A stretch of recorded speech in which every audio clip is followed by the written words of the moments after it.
إن الحمد لله نحمده ونستعينه ونستغفره ونعوذ بالله من شرور أنفسنا ومن سيئات أعمالنا.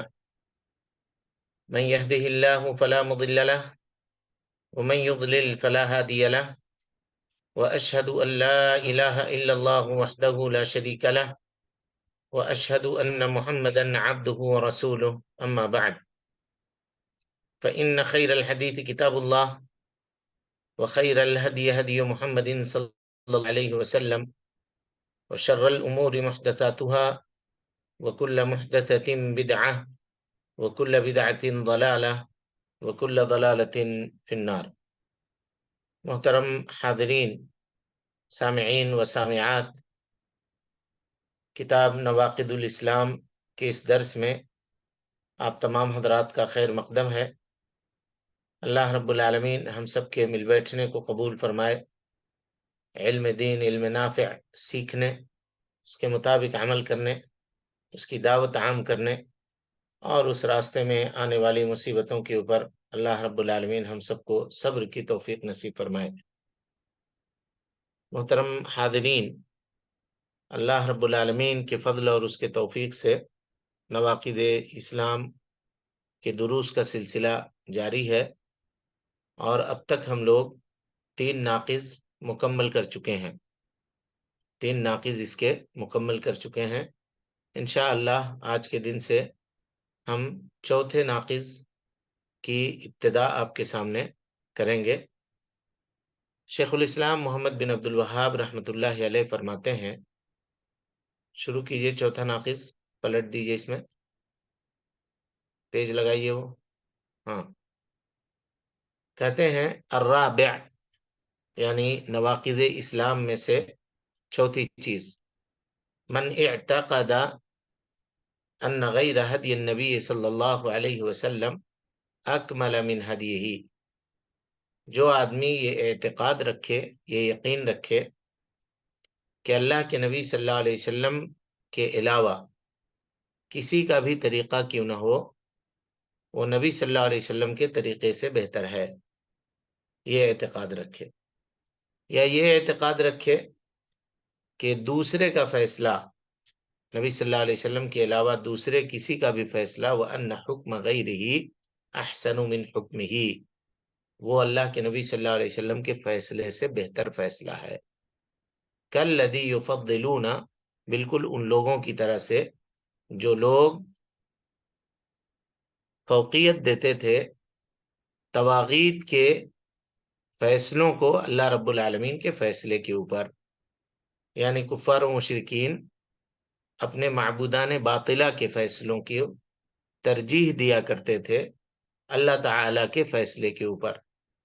ایسا کرنے والا آدمی کافر ہے، ایسا کرنے والا آدمی کافر ہے۔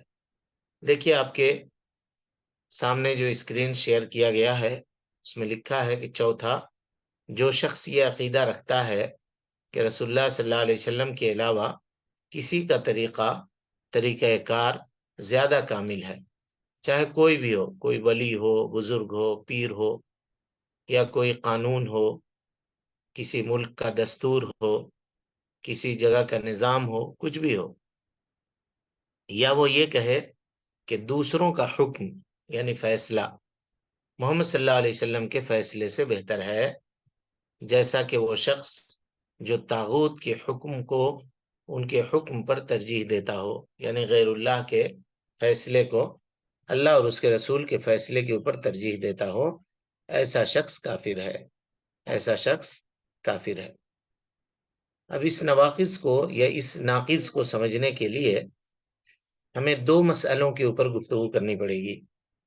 وہ 2 مسئلے کیا کیا ہیں؟ دیکھیے، ایک مسئلہ جس کا تعلق طریقے سے ہے، ان غیر ہدی النبی صلی اللہ علیہ وسلم، یہ طریقہ سے متعلق ہے، اور دوسرا فیصلے سے متعلق ہے۔ تو ان دونوں کے اوپر الگ الگ ہم لوگ انشاءاللہ گفتگو کر کے اس ناقض کو سمجھنے کی کوشش کریں گے۔ یہ وہ چوتھا ناقض ہے جس کو شیخ الاسلام محمد بن عبد الوہاب رحمۃ اللہ علیہ نے بیان کیا ہے، جو اسلام کو باطل کر دیتا ہے. اور اگر ایک دل میں یہ ہو تو اس دل میں ایک ساتھ یہ عقیدہ اور توحید کا عقیدہ، اسلام کا عقیدہ ایک ساتھ اکٹھے اور جمع نہیں ہو سکتے. یعنی دونوں میں آگ اور پانی کا رشتہ ہے. دونوں میں آگ اور پانی کا رشتہ ہے، ایک دوسرے کے مخالف ہیں. جس دل میں یہ عقیدہ ہو اس دل میں ایمان اور توحید کے لیے کوئی جگہ باقی نہیں بچتی ہے. جیسا کہ ہم نے کہا کہ یہاں دو چیزوں پر بات کی گئی ہے، جیسا کہ آپ عبارت سے سمجھ رہے ہیں. نبی صلی اللہ علیہ وسلم کے طریقے کو دوسرے کے طریقے سے کمتر جانے، اور اسی طرح سے نبی صلی اللہ علیہ وسلم کے فیصلوں کو دوسروں کے فیصلوں سے کمتر جانے. تو پہلے شک کے اوپر ہم لوگ گفتگو کرتے ہیں، اور وہ یہ ہے کہ جو آدمی اللہ کے نبی صلی اللہ علیہ وسلم کے طریقے کو دوسروں کے طریقے سے کمتر سمجھ کر کے یہ کہے کہ نبی کا طریقہ اکمل نہیں ہے، کامل نہیں ہے، مکمل نہیں ہے، دوسروں کا طریقہ بہتر ہے، وہ زیادہ اچھا ہے، یہاں پہ ایسا ہونا چاہیے تھا، یہاں ایسا ہونا چاہیے تھا، یہاں یہ کہاں ہے، وہاں وہ کہاں ہے، اس طرح کی باتیں کرے. ہدی کا لفظ ہے، دیکھیے ہدی، اس کے معنی ہیں سیرت کے، منہج کے، منہج معنی طریقہ، اور طریقہ کے، حال چال چلن کے، بولنے اور خاموش رہنے کے آداب، یہ ساری چیزیں اس کے اندر داخل ہیں. یعنی وہ طریقہ جس کے اوپر جناب محمد رسول اللہ صلی اللہ علیہ وسلم چل کر کے اپنی زندگی گزارتے تھے اور رب العالمین کی عبادت کیا کرتے تھے، وہ ساری چیزیں اس کے اندر داخل ہیں. اور اس میں وہ چیز بھی داخل ہے کہ اللہ کے نبی صلی اللہ علیہ وسلم نے اللہ کے دین کی تبلیغ کے لیے جو طریقہ اپنایا ہے وہ طریقہ بھی اس میں داخل ہے. جیسا کہ آج کل لوگ کہتے ہیں کہ وہ طریقہ جو نبی صلی اللہ علیہ وسلم نے اپنے زمانے میں اپنایا تھا وہ تو اب پرانا ہو گیا، اب وہ نہیں چلے گا، اب حالات بدل گئے ہیں. اس زمانے میں لوگ توحید پہ بات کرتے تھے، آج توحید پہ کہاں بات ہو سکتی ہے؟ آج ہم نماز پہ بات کریں گے، اخلاق پہ بات کریں گے، ایک دوسرے کے مدد کرنے کے اوپر بات کریں گے، اتحاد و اتفاق کے اوپر بات کریں گے، اس طرح سے لوگ کہتے ہیں. تو گویا وہ یہ کہنا چاہ رہے ہیں کہ وہ طریقہ اختیار کر رہے ہیں دعوت کے لیے، والعیاذ باللہ، جو طریقہ اللہ کے نبی صلی اللہ علیہ وسلم اور صحابہ کرام کو سمجھ میں نہ آ سکا، والعیاذ باللہ. تو ایسا کرنے والا آدمی بھی کیا ہے؟ وہ نبی صلی اللہ علیہ وسلم کے طریقے کو غلط ٹھہرانے والا ہے، اور ایسا کرنے والا آدمی کافر ہے. اللہ کے نبی صلی اللہ علیہ وسلم نے دین کی وضاحت کر دی، دین لوگوں کے سامنے سمجھا دیا، اپنے اقوال سے، اپنے افعال سے، اپنے چال چلن سے، عملی طور پر اللہ کی شریعت کو برت کر کے لوگوں کے سامنے دکھا دیا، پیش کر دیا، ایک ایک اور پیش کیا. کوئی ڈھکی چھپی بات نہیں ہے. حجۃ الوداع کے موقع پر 1,00,000 سے زیادہ صحابہ کرام کے مجمع میں آپ کھڑے ہیں میدان عرفہ کے مقام پر، اور آپ صلی اللہ علیہ وسلم کہہ رہے ہیں کہ کیا اللہ تعالیٰ کی جو شریعت، اس کے پہنچانے کی ذمہ داری جو اللہ نے میرے کندھے پر ڈالی تھی، کیا اس کا دین میں نے تم تک پہنچا دیا؟ کیا اللہ تعالیٰ کے دین کو میں نے بلا کموں کا ہمارے سامنے واضح نہیں کی؟ اللہ رب العالمین کی اس دین کی وضاحت نہیں کی؟ سارے کے سارے لوگوں نے یہ گواہی دی کہ ہاں، اللہ کے نبی صلی اللہ علیہ وسلم، آپ نے اللہ کے دین کو ہم تک پہنچا دیا. تو اللہ کے نبی صلی اللہ علیہ وسلم نے امت کے اس گواہی کے اوپر اللہ تعالیٰ کو گواہ رکھا اور کہا کہ اللہم فشہد، اے اللہ تو گواہ ہو کہ تیری مخلوق اس بات کی گواہی دے رہی ہے کہ ہم نے آپ کے دین کو، تمہارے دین کو، تمہارے طریقے کو، جو ذمہ داری تو نے میرے کندھے کے اوپر رکھی تھی، تیرے دین کی تبلیغ کی، تیرے شریعت کو لوگوں تک پہنچانے کی، وہ ذمہ داری میں نے ادا کر دی. اب کوئی آدمی کہے کہ نبی صلی اللہ علیہ وسلم کے زمانے میں یہ چلتا تھا، آج کے زمانے میں یہ چیز چلنے والا نہیں ہے، تو ایسا نہیں ہو سکتا. اللہ کے نبی صلی اللہ علیہ وسلم کے متعلق اللہ نے فرمایا وَإِنَّكَ لَتَهْدِي إِلَىٰ صِرَاطٍ مُسْتَقِيمٍ، اے اللہ کے نبی صلی اللہ علیہ وسلم، آپ لوگوں کی رہنمائی صراط مستقیم کی جانب کرتے ہیں. تو جو طریقے کے اوپر چل کر آپ کرتے ہیں، آج بھی اسی طریقے کے مطابق لوگوں کی رہنمائی صراط مستقیم کی جانب کرنی پڑے گی۔ ہدی نبی صلی اللہ علیہ وسلم اگر ہم کہیں تو نبی صلی اللہ علیہ وسلم کا طریقہ، آپ صلی اللہ علیہ وسلم کا منہج اور آپ کا طریقہ، آپ کا منہج سب سے بہترین طریقہ اور سب سے بہترین منہج ہے۔ اللہ کے نبی جناب محمد رسول اللہ صلی اللہ علیہ وسلم اپنے ہر خطبے میں کم و بیش یہ کہا کرتے تھے فَإِنَّ خَيْرُ الْهَدِي هَدِيُ محمد صلی اللہ علیہ وسلم، جان لو لوگو سب سے بہترین طریقہ محمد صلی اللہ علیہ وسلم کا طریقہ ہے۔ اسی طرح سے آپ کہتے تھے فَإِنَّ خَيْرَ الْحَدِيثِ کتاب اللہ، سب سے بہترین بات اللہ کی کتاب کی بات، قرآن مجید کی بات، وَخَيْرُ الْهَدِيِ ہدی محمد صلی اللہ علیہ وسلم، اور سب سے بہترین طریقہ جناب محمد رسول اللہ صلی اللہ علیہ وسلم کا طریقہ ہے۔ اور یہی وجہ ہے جی، اس طریقے کے بہترین ہونے کی وجہ یہ ہے کہ نبی صلی اللہ علیہ وسلم کے زندگی کا کوئی پہلو ایسا نہیں ہے جو مخفی ہے۔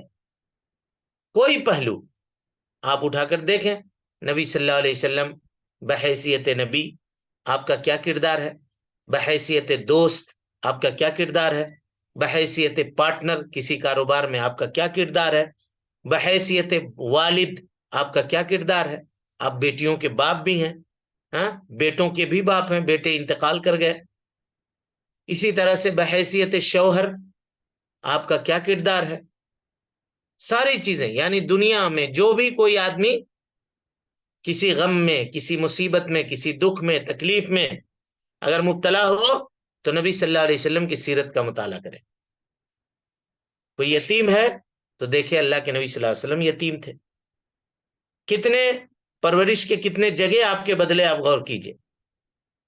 ماں کے ساتھ رہے، ماں کا انتقال ہو گیا، دادا کی کفالت میں آئے، دادا کا انتقال ہو گیا، چچا کی کفالت میں آئے، چچا کا انتقال ہو گیا، اس کے بعد آپ کی غمگسار بیوی تھی، ان کا انتقال ہو گیا، ام المومنین حضرت خدیجہ رضی اللہ عنہا کا، ہاں اس کے بعد بیٹوں کا انتقال ہو گیا، نبی صلی اللہ علیہ وسلم کی بیٹیوں کا آپ کے عمر میں انتقال ہو گیا، آپ کی موجودگی میں آپ کی 3 بیٹیاں انتقال کر گئیں۔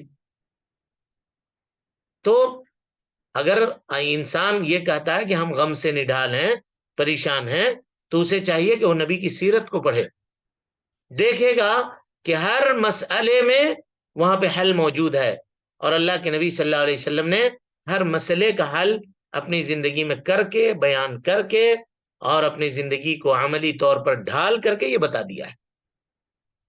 تب آپ نے گواہی دیا کہ فَإِنَّ خَيْرَ الْحَدِيثِ کتاب اللہ وَخَيْرَ الْهَدِيِ هَدِيُ محمد صلی اللہ علیہ وسلم، بہترین طریقہ محمد صلی اللہ علیہ وسلم کا طریقہ ہے۔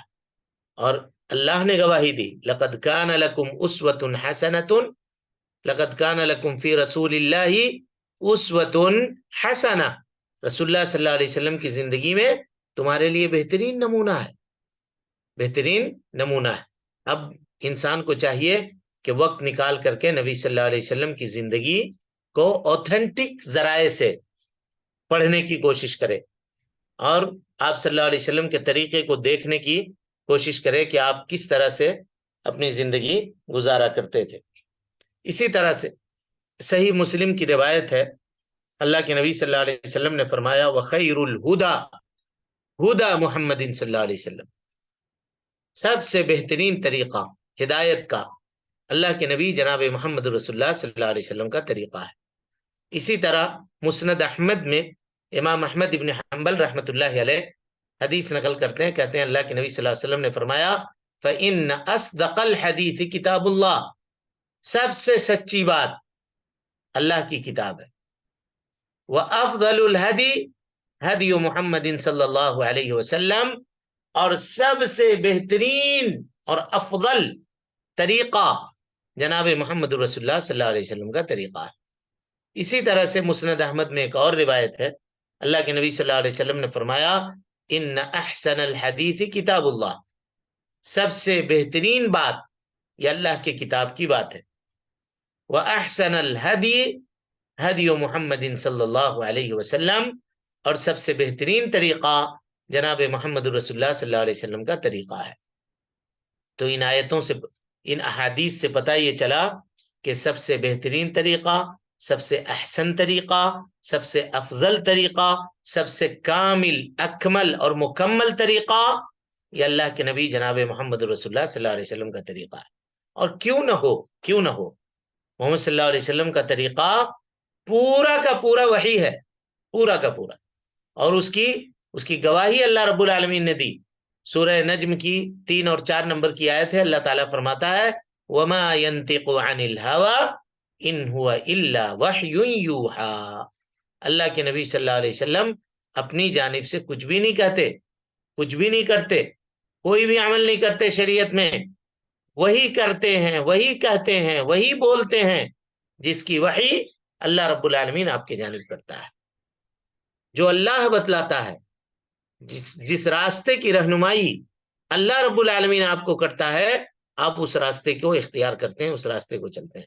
اب غور کیجئے، جس راستے کو اللہ نے چوز کیا ہو، جس راستے کو اللہ نے پسند کیا ہو، جس راستے کو اللہ نے منتخب کیا ہو، اس راستے سے بہتر اور کس کا راستہ ہو سکتا ہے؟ اللہ رب العالمین کی پسند سے بڑھ کر کے اور کس کی پسند ہو سکتی ہے؟ اللہ رب العالمین کے طریقے سے افضل طریقہ اور بہتر طریقہ اور کس کا طریقہ ہو سکتا ہے؟ اس کو سمجھیے، آپ اچھی طریقے سے سمجھیے، ہے نا؟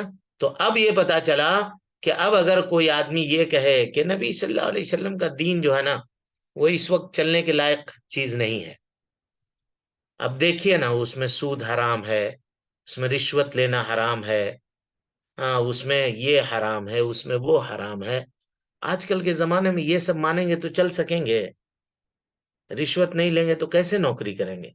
ہم کو اپنے سے اوپر والوں کو بھی کھلانا پڑتا ہے بھائی، دینا پڑتا ہے۔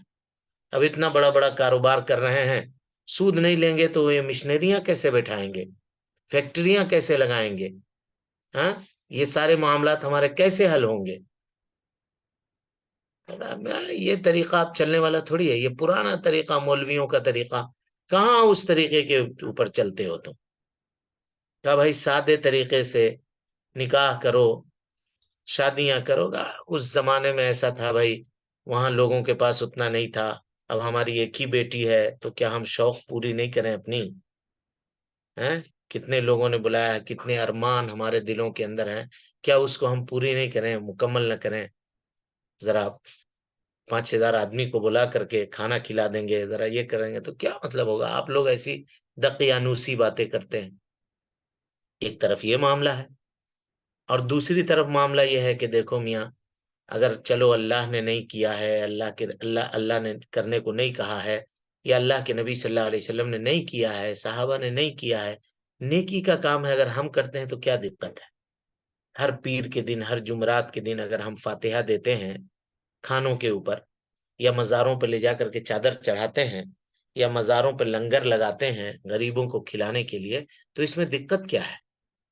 اگر میت اگر انتقال ہو گیا اور تیسرے دن مدرسے کے بچوں کو بلا کر کے گھر میں، اور دوسرے مسجد کے نمازیوں کو، مصلیوں کو بلا کر کے قرآن کی تلاوت کرواتے ہیں، اور چنوں کے اوپر اور کنکریوں کے اوپر تسبیح پڑھواتے ہیں، اور اس مردے کو بخش دیتے ہیں وہ اس کی نیکیاں، تو اس میں غلطی کی کیا بات ہے بھائی؟ تم لوگ قرآن پڑھنے سے بھی منع کرتے ہو، تم لوگ یہ کرنے سے بھی منع کرتے ہو، تم وہ کرنے سے بھی منع کرتے ہو۔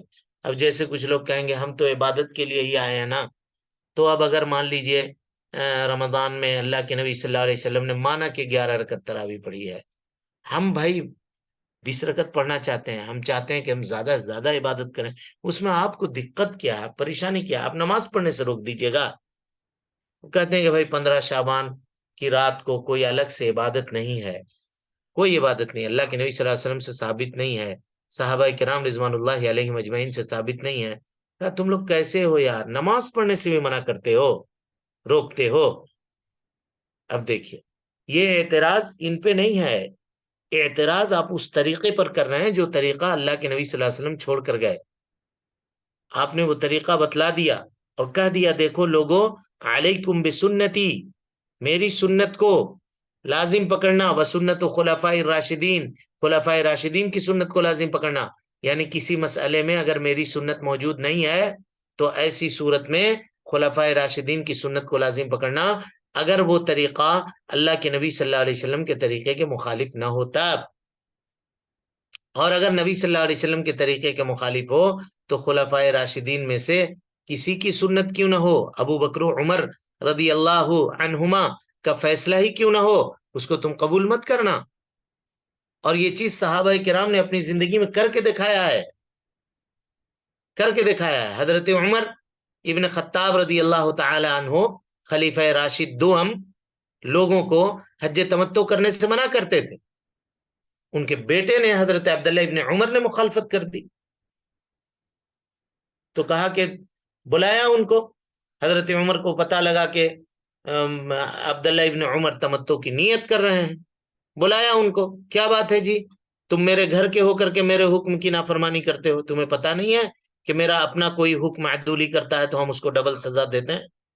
کہا ٹھیک ہے، آپ ہم کو ڈبل سزا دیجئے گا، لیکن پہلے میری بات سنیے اور اس کا جواب دے دیجئے۔ کہا کہو کیا کہنا چاہتے ہو؟ کہا امر رسول اللہ صلی اللہ علیہ وسلم احق ان یتبع ام امر عمر، کیا اللہ کے نبی صلی اللہ علیہ وسلم کی بات اس بات کی زیادہ مستحق ہے کہ اس کو قبول کیا جائے یا آپ کی بات؟ یہ فیصلہ کیجئے، آپ یہ فیصلہ کیجئے۔ حضرت عمر فوراً اپنے فیصلے سے رجوع کرتے ہیں، پلٹ جاتے ہیں۔ بے شمار صحابہ کرام رضوان اللہ علیہم اجمعین کی زندگی میں ایسے واقعات ہیں، لیکن آج کل کے زمانے میں لوگ اپنے پیر کی، اپنے مرشد کی، اپنے مولوی کی باتوں کو اوپر کرنے کے لیے حدیثوں کو توڑ مڑوڑ کے پیش کر دیتے ہیں۔ اگر حدیث گڑھنے کی ضرورت پڑے تو حدیث گڑھ کر کے پیش کر دیتے ہیں، بتا دیتے ہیں، طرح طرح سے باتیں بناتے ہیں، طرح طرح کی باتیں کرتے ہیں کہ نہیں یہ صحیح ہے، نہیں ایسا ہونا چاہیے، ویسا ہونا چاہیے، ویسا ہونا چاہیے۔ شاعر نے اسی کو کہا خود بدلتے نہیں، قرآن کو بدل دیتے ہیں۔ خود نہیں بدلتے لیکن چاہتے ہیں کہ قرآن کا معنی بدل جائے، اس کے مفہوم بدل جائے، حدیثیں بدل جائے۔ یہ کیا ہے طریقہ؟ یہ طریقہ کیا ہے؟ اب آپ غور کیجئے، وہ آدمی جو یہ کہہ رہا ہوتا ہے کہ بھائی ہم تیجا کریں گے، ہم چہلم کریں گے، ہم چالیسواں کریں گے، ہم برسی کریں گے، ہم فلاں کریں گے، ہم فلاں کریں گے، وہ کیا کہہ رہا ہوتا ہے؟ دراصل کہہ رہا ہوتا ہے کہ یہ سارے نیکی کے کام تھے، اللہ اور اس کے رسول نے اس کو چھوڑ دیا، ہمیں بتلایا نہیں، ہم سمجھ میں آ رہی ہے ہم کو اب بات، ہم اس کو کریں گے۔ گویا ہم وہ فضیلت حاصل کرنا چاہ رہے ہیں جس فضیلت میں والعیاذ باللہ اللہ کے نبی صلی اللہ علیہ وسلم اور صحابہ کرام پیچھے رہ گئے۔ یہ فضیلت ہم حاصل کرنا چاہ رہے ہیں، یا ہم یہ چاہ رہے ہیں کہ ہم ان سے آگے بڑھ جائیں، یا ہم یہ سب بتانا چاہ رہے ہیں، جتانا چاہ رہے ہیں کہ ہم خیر کے معاملے میں ان سے زیادہ حریص ہیں، یا ان سے زیادہ ہم نیکی کرنا چاہتے ہیں؟ میرے بھائیو، یہ شیطانی وسوسے ہیں، یہ شیطانی باتیں ہیں، ان کو اپنے دل و دماغ سے نکالیے۔ ایک مثال دیتا ہوں اور اس کے بعد گفتگو کو آگے بڑھائیں گے۔ ایک شخص تھا، مسجد نبوی میں آیا امام مالک رحمت اللہ علیہ کے پاس۔ امام مالک مسجد نبوی کے امام ہیں، امام دار الہجرہ ان کو کہا جاتا ہے، جن کی کتاب موطا امام مالک ہے۔ صحیح بخاری کی تصنیف سے پہلے کا واقعہ ہے کہ جب وہ کتاب انہوں نے لکھی تو لوگوں نے کہا تھا کہ افضل کتاب، سب سے سچی کتاب، اللہ کی کتاب کے بعد اگر کوئی کتاب ہے تو وہ موطا امام مالک ہے۔ صحیح بخاری کی تصنیف سے پہلے کی بات بتا رہا ہوں، اور جب صحیح بخاری کی تصنیف کی گئی، وہ کتاب لکھی گئی، امام بخاری ابو عبداللہ محمد بن اسماعیل البخاری رحمت اللہ علیہ نے جب وہ کتاب لکھی تو لوگوں نے کہا افضل الکتاب بعد کتاب اللہ الباری، اللہ تعالیٰ کی کتاب کے بعد سب سے بہترین کتاب اگر کوئی کتاب ہے تو الجامع المسند الصحیح البخاری، امام بخاری رحمت اللہ علیہ کی کتاب صحیح البخاری ہے۔ بہرحال تو ایک شخص آیا امام مالک رحمت اللہ علیہ کے پاس مسجد نبوی میں اور کہا کہ ایوہ الامام، امام صاحب ہم عمرہ کرنے جانا چاہتے ہیں، کہاں سے احرام باندھے؟ تو امام مالک نے کہا کہ ذی الحلیفہ سے باندھو، مسجد نبوی سے 6 کلومیٹر 6 میل کے فاصلے کے اوپر ہے ذی الحلیفہ، تقریباً 7-9 کلومیٹر کے درمیان ہے۔ کہا جاؤ وہاں سے جا کر کے احرام باندھنا۔ تو اس نے کہا کہ نہیں، میں یہ چاہتا ہوں کہ میں مسجد نبوی سے احرام باندھوں، آپ کیا کہتے ہیں؟ امام مالک رحمت اللہ علیہ نے کہا لا تفعل، ایسا مت کرو، ذی الحلیفہ سے احرام باندھو، حیث احرم رسول اللہ صلی اللہ علیہ وسلم، جہاں سے اللہ کے نبی صلی اللہ علیہ وسلم نے احرام باندھا ہے۔ کہا کہ ایھا الامام، امام صاحب ہم یہ چاہتے ہیں کہ ہم ذی الحلیفہ سے نہیں بلکہ مسجد نبوی اور قبر رسول کے درمیان سے احرام باندھ کر کے جائیں، ریاض الجنہ میں کھڑے ہو کر کے احرام باندھیں۔ آپ کا کیا خیال ہے؟ امام صاحب نے کہا لا تفعل، ایسا مت کرو، فإنی اخاف علیک الفتنہ، میں تمہارے اوپر فتنے کا خوف کھاتا ہوں، ڈرتا ہوں تمہارے اوپر فتنوں سے۔ اللہ اکبر، سبحان اللہ۔ وہ جو آدمی تھا اس نے کہا ایھا الامام، امام صاحب، ایو فتنۃ فی ھذا، اس میں فتنے کی کیا بات ہے بھائی؟ انما ہی امیال نزیدھا، چند میل کی تو بات ہے، نبی صلی اللہ علیہ وسلم نے چند میل بعد احرام باندھا تھا اور میں چند میل پہلے احرام باندھ رہا ہوں، آپ کہہ رہے ہیں کہ فتنہ ہے۔ جیسے آج کل کے لوگ کہتے ہیں ارے اس میں فتنے کی کیا بات ہے، کھانے پہ سورہ فاتحہ پڑھ دیا تو تم کو فتنہ لگ رہا ہے، غریبوں کے لیے موقع سے کھانا بنا کر کے پیش کر دیا تم کو فتنہ لگ رہا ہے، مسجد میں بلا کر کے لوگوں کو کہہ رہے ہیں کہ 100 مرتبہ قل هو اللہ احد پڑھ کے نماز پڑھو تو تم کو فتنہ لگ رہا ہے۔ ہم تھوڑی نہ کہہ رہے ہیں کہ چوری کرو، ہم تھوڑی نہ کہہ رہے ہیں کہ شراب پیو، ہم یہ نہیں کہہ رہے ہیں کہ یہ گناہ کا کام کرو، ہم تو نیکی کا کام کرنے کے لیے کہہ رہے ہیں۔ لوگوں کے ہاتھ میں پارے تقسیم کر کے کہہ رہے ہیں کہ پڑھ کر کے ہمارے مردوں کو بخش دو تو تم کو فتنہ لگ رہا ہے۔ اس طرح کی باتیں لوگ کرتے ہیں۔ اس نے بھی وہی کہا ایو فتنۃ فی ھذا، اس میں فتنے کی کیا بات ہے، آپ فتنہ کرتے ہیں، فتنہ کہتے ہیں۔ امام مالک رحمۃ اللہ علیہ نے جو بات کہی ہے، آج کروڑوں میں اس کی قیمت کوئی لگائے تو قیمت نہیں ادا کر سکتا ہے اس جملے کی۔ کہا کہ بھائی سنو، اس سے بڑھ کر کے فتنہ اور کیا ہوگا کہ اللہ کے نبی صلی اللہ علیہ وسلم نے یہ سمجھا تھا کہ خیر کا کام ذی الحلیفہ سے شروع ہوتا ہے، اور تو یہ سمجھ رہا ہے کہ خیر کا کام مسجد نبوی سے شروع ہوتا ہے۔ گویا تم وہ فضیلت لینا چاہتے ہو جس فضیلت میں پیارے مصطفیٰ صلی اللہ علیہ وسلم پیچھے رہ گئے، اس میں اس سے بڑھ کر اور فتنے کی کیا بات ہے؟ یعنی جو آدمی آج یہ تیجا چہلم چہارم 40واں برسی اور یہ سب منا رہا ہے، برتھ ڈے اور فلاں اور یہ ڈے وہ ڈے، یہ دن وہ دن، وہ یہ کہنا چاہ رہا ہے کہ ہم وہ فضیلت حاصل کرنا چاہ رہے ہیں جس فضیلت میں نبی صلی اللہ علیہ وسلم اور صحابہ کرام پیچھے رہ گئے، جو اللہ کی شریعت کو ٹھینگا دکھا رہا ہے، نبی کے طریقے کو ٹھینگا دکھا رہا ہے، اور کہہ رہا ہے کہ آپ کو یہ سمجھ میں نہیں آیا، آپ کو یہ سمجھ میں نہیں آیا، اور آپ کا دین والعیاذ باللہ مکمل نہیں ہے، ورنہ اس میں تیجا کہاں ہے، فاتحہ کہاں ہے، 40واں کہاں ہے، یہ نماز کہاں ہے، وہ نماز کہاں ہے، یہ لنگر کہاں ہے، یہ شربت کہاں ہے، وہ برفی کہاں ہے، وہ ملیدہ کہاں ہے؟ یہ آپ کہنا چاہ رہے ہیں؟ گویا جو بات آپ کو اب سمجھ میں آئی وہ بات پیارے مصطفیٰ کو نہیں سمجھ میں آئی، کیا آپ یہ کہنا چاہ رہے ہیں؟ اور اگر آپ یہی کہنا چاہ رہے ہیں تو آپ خود فیصلہ کیجئے کہ کیا وہ آدمی مومن رہے گا، کیا اس کے دل میں ایمان اسلام باقی رہے گا؟ خود فیصلہ ہم کر سکتے ہیں۔ لہذا وہ لوگ جو یہ اعتقاد رکھتے ہیں کہ ہمارے شیخ کا طریقہ بہترین طریقہ ہے، ہمارے پیر کا طریقہ بہترین طریقہ ہے، پیر صاحب جو کہہ دیں گے ہم اسی پر مانیں گے، فلاں صاحب جو کہہ دیں گے ہم اسی کو مانیں گے، ہمارے مفتی صاحب جو کہہ دیں گے ہم اسی کو مانیں گے، ہمارے مولوی صاحب جو کہہ دیں گے ہم اسی کو مانیں گے، نبی کا طریقہ کچھ بھی ہو ہم کو اس سے مطلب نہیں ہے، ہم مفتی کے مقلد ہیں، ہم مفتی کی بات ہے تو بھائی تو کلمہ بھی آپ نے مفتی کا پڑھا ہے کیا؟ کہ کلمہ اللہ کے نبی صلی اللہ علیہ وسلم کا پڑھا ہے؟ اور جب نبی صلی اللہ علیہ وسلم کا کلمہ پڑھا ہے تو آپ ان کی باتوں کو ماننے کے اوپر باؤنڈ ہیں۔ اگر کوئی آدمی ایسا کہتا ہے کہ فلاں کا طریقہ یہ طریقہ وہ طریقہ، چشتیہ، قادریہ، شہروردیہ، نقشبندیہ، یہ سب طریقہ محمدیہ سے بہتر ہے، کیا کہیے گا اس کو؟ آپ کیا کہیے گا اس کو کہ وہ یہ سب اللہ کی عبادت کے لیے کر رہا ہے اور وہ یہ کرنا چاہ رہا ہے جس میں اللہ کے نبی صلی اللہ علیہ وسلم پیچھے رہ گئے؟ اچھا، ایک تو یہ ہوا۔